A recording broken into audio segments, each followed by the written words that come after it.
Bom, seguinte, queridões. Primeiramente, uma boa tarde a todos. Eu sou Patrick Lopes e nós estamos aqui para mais um vídeo sobre atualidades. Bom, seguinte. Com esse atual momento da pandemia, da crise provocada pela Covid-19, a gente meio que esquece que o mundo não parou. Que outras coisas continuam ocorrendo em paralelo, outros acontecimentos continuam ocorrendo no nosso planeta e que muitas vezes a Covid ela apenas agrava esses acontecimentos, embora com ela a gente tenha dado uma esquecida meio do resto do mundo. Por falar em esquecida, o tema dessa nossa conversa, desse nosso vídeo de hoje, é realmente aquela que está sendo chamada de a Guerra Esquecida. Talvez a maior crise humanitária que o mundo já vivenciou, aí, pelo menos nesse milênio, e que está simplesmente abandonada. E não é por conta da Covid. Ela já vinha sendo uma crise negligenciada, tanto pela imprensa quanto pelos órgãos internacionais. Eu estou falando sobre a crise iemita, que ocorre lá no Iêmen, um país do Oriente Médio, e que já aflige com riscos alimentares pelo menos 75% da sua população. E que, como se já não bastasse você ter ali surtos seguidos de cólera, um problema que já está erradicado há muito tempo aqui no Brasil, sarampo, ainda a Covid-19 ela vem para piorar a situação de um sistema de saúde, de um modelo social, de um país que já está caótico e agora está além do caótico. Para a gente começar a entender, queridões, o Iêmen, nada melhor do que a gente ver um pouquinho da sua localização. Eu trouxe um mapa aqui, onde vocês podem ver, pintadinho aqui de verde, está o nosso querido Iêmen. Ele é esse país ao sul da Península Arábica, na verdade sudoeste da Península Arábica, que faz fronteiras terrestres com a Arábia Saudita e com o Omã. Essa localização do Iêmen, ela já é importante quando a gente percebe aqui a presença do estreito de Bab el-Mandeb. Esse estreito que separa o Iêmen do Djibouti, que é um país muito pobre, lá da África, próximo à Somália, próximo à Eritreia, ele é caminho de grandes navios petroleiros, uma vez que essa região aqui, o Golfo Pérsico, é onde mais se explora petróleo no mundo. Esses navios partem daqui, passam por esse estreito ali na região dos Emirados Árabes Unidos, entram por o estreito de Mandeb, acessam o Mar Vermelho e via Canal de Suez eles chegam ao Mar Mediterrâneo, para onde eles vão abastecer a Europa, um dos principais mercados consumidores do petróleo aqui dessa região do Golfo Pérsico. Portanto, a localização do Iêmen, ela já contribui bastante para que você tenha ali um certo interesse internacional. Por quê? O petróleo, ele é a principal mercadoria do mundo. E como principal mercadoria do capitalismo mundial, o seu controle de produção, extração e comércio, ele é fundamental para os interesses econômicos, para os interesses geopolíticos de praticamente todas as nações envolvidas nesse mercado, nessa rede de produção e exploração do petróleo. O Iêmen, queridões, ele também tem uma formação de país peculiar. Por quê? Foi muito comum, durante a Guerra Fria, que nós tivéssemos a divisão em países do Norte e países do Sul. Por exemplo, Coreia do Norte socialista, Coreia do Sul capitalista, Vietnã do Norte e Vietnã do Sul, que depois foram unificados, Alemanha Ocidental, Alemanha Oriental. O Iêmen, ele também atravessou a Guerra Fria dividido. Você tinha o Iêmen do Norte, capitalista, o Iêmen do Sul, socialista.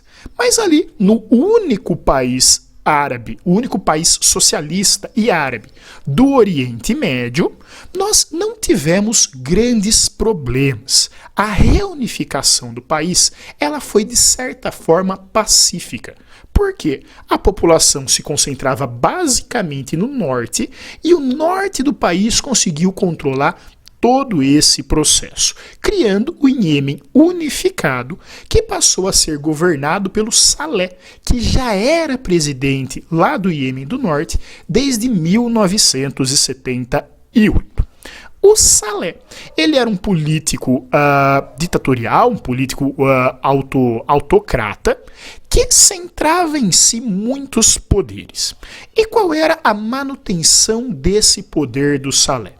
Era basicamente ele ser um aliado da Arábia Saudita, o maior país ali vizinho, e que tem grande influência sobre a política e sobre a economia iemita, e também o fato dele ser um xiita, dele ser um sunita, perdão. E aqui cabe uma explicação. O islamismo, uma das maiores religiões do mundo, uma das religiões do mundo que mais crescem em números de novos seguidores, ela tem diversas divisões. Entre essas diversas divisões, há duas mais notadas, são entre os sunitas, que compõem cerca de 70% dos muçulmanos, e os xiitas, que são cerca ali de 15, 18, 20% dos muçulmanos. Os outros 10 aí nessa conta são de divisões menores. Você vai perguntar, mas qual é o mais radical? Os dois e nenhum. Não é porque você é xiita que você é radical. Existem xiitas moderados, existem xiitas radicais.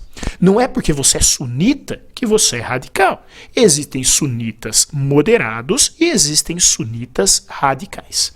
Pois bem, nessa divisão entre xiitas e sunitas, lá no Oriente Médio, o Iêmen, ele seguia a parte dos sunitas, assim como é a Arábia Saudita, assim como são os Emirados Árabes Unidos, assim como é o Omã, uma vez que os xiitas, eles têm o controle sobre países como o Irã, sobre países como o Bahrein.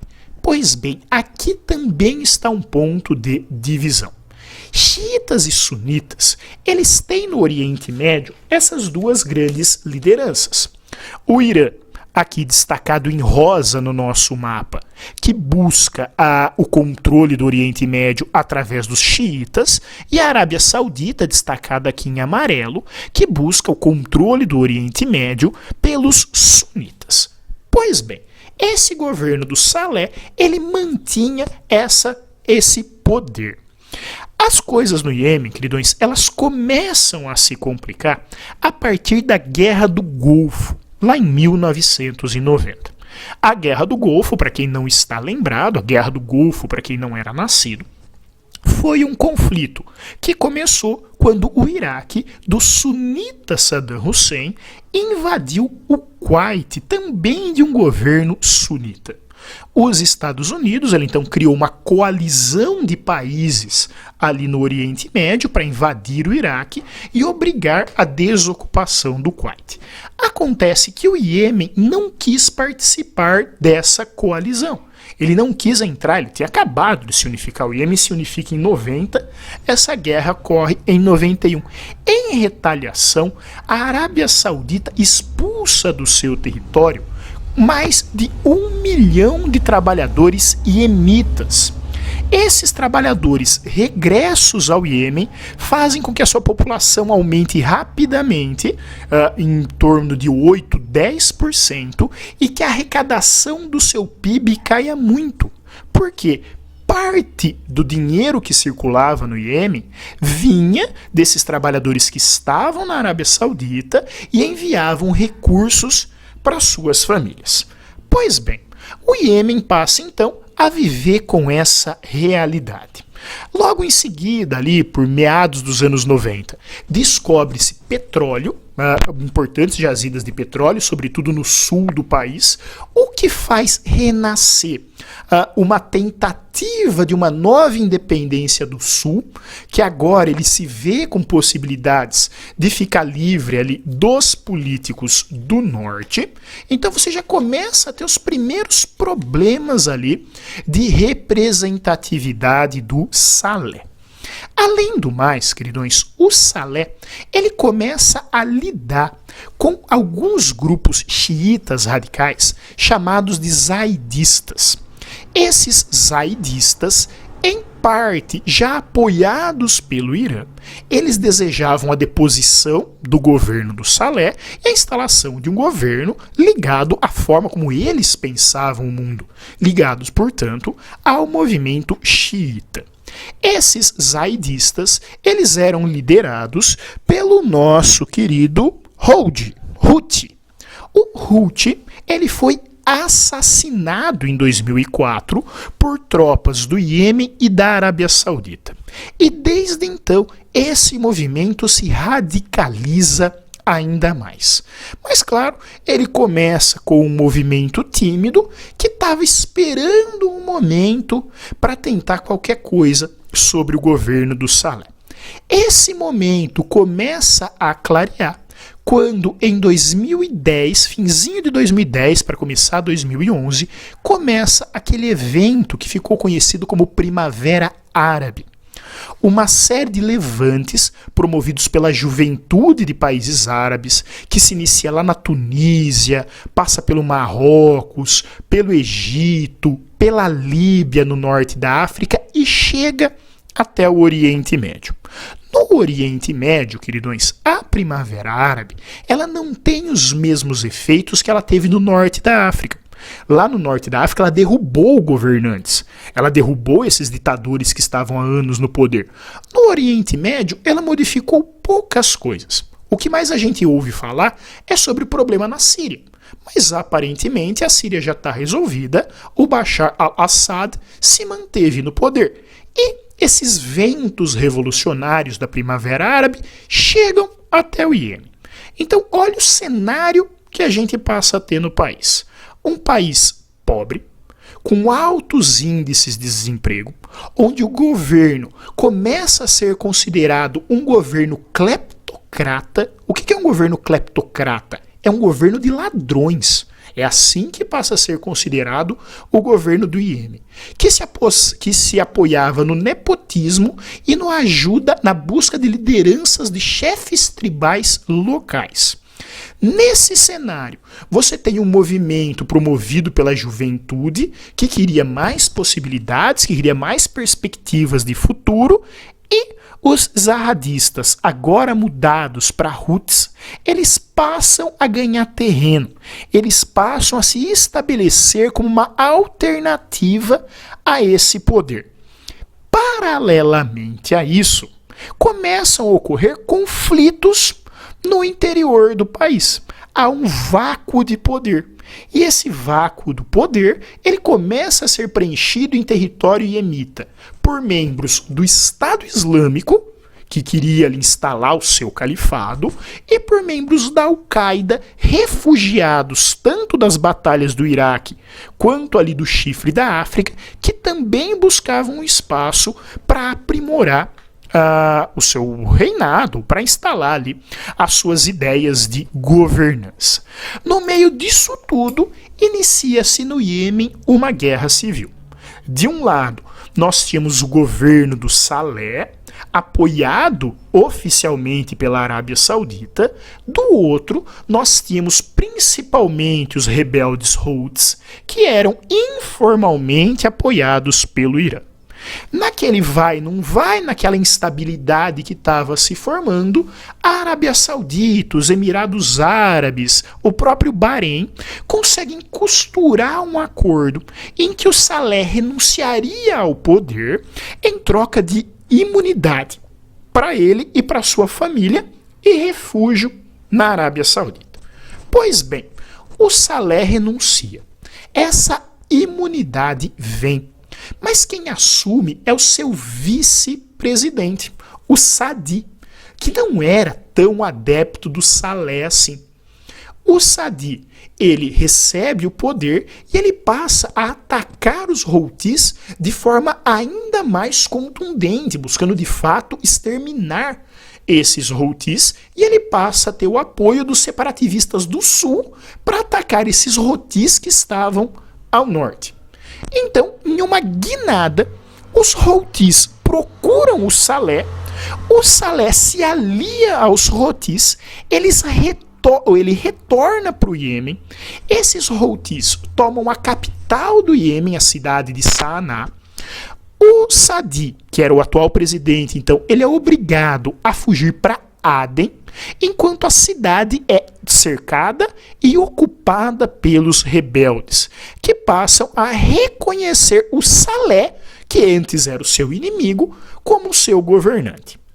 Só que o Saleh, ele reestabelece contatos com a Arábia Saudita. Os Houthis, eles acham isso um desaforo.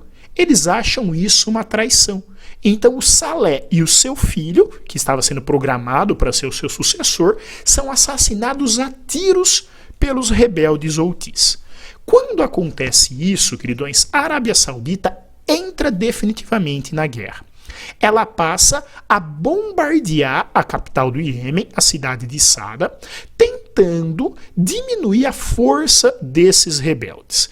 Esses rebeldes, enquanto se defendem em Sada, eles atacam agora a cidade de Aden, onde estava o governo do país. O Saadi, sem opções, foge do país e os rebeldes tomam a nova capital. Instauram, segundo eles próprios, o seu poder, passam a ser os representantes do Iêmen. Como uma forma de forçar essa situação, a Arábia Saudita impõe um embargo pesadíssimo ao Iêmen.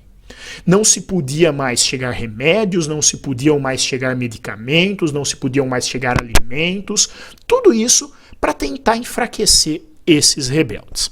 Aí vocês vão perguntar, fala, pô, professor, mas tá, e a ONU e as grandes potências internacionais, o que elas falavam de tudo isso? Vale lembrar, queridões, que dentro do mundo árabe, a Arábia Saudita é a principal aliada dos Estados Unidos e das potências europeias.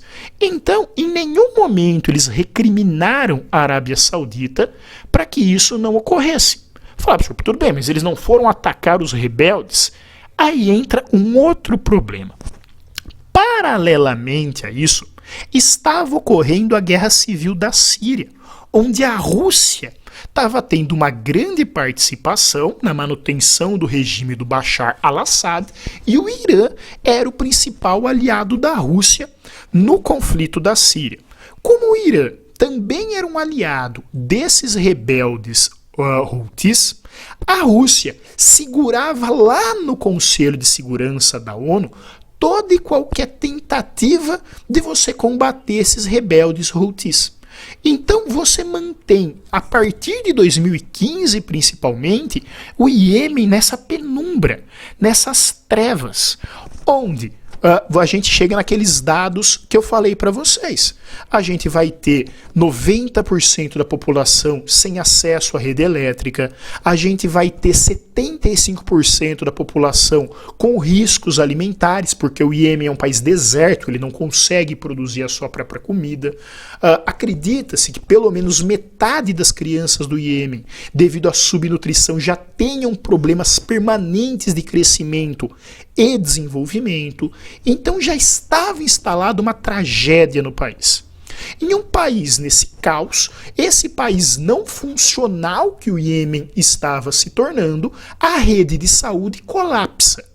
Essa rede de saúde em colapso reduz os leitos, tudo que funcionava, a 40%. Essa população migrante tem um surto de cólera, essa população migrante tem um surto de sarampo, e essa população migrante tem agora que lidar com o surto de Covid-19. As coisas no Iêmen parece que se acalmam a partir do ano passado, quando, depois de um ataque à principal refinaria de petróleo do mundo, localizada lá na Arábia Saudita, em que os Houthis assumem, embora a mídia internacional, principalmente aquela ligada ao Donald Trump, coloque na conta do Irã, a partir dali as negociações se tornaram mais sérias, afinal, você mexeu com o preço do petróleo. Aparentemente, encaminha-se para uma paz. Mas nós nunca sabemos aquilo que pode acontecer e, como eu falei, como essa é uma guerra esquecida, como isso é jogado na terceira, quarta prateleira de prioridades daquilo que é divulgado, a gente não sabe de fato o que vem ocorrendo nesse país. Mas sim, o Iêmen vive a sua tragédia, o Iêmen vive a sua crise esquecida. Muito bem, queridões, muito obrigado, curtam, compartilham. Até mais. Tchau, tchau.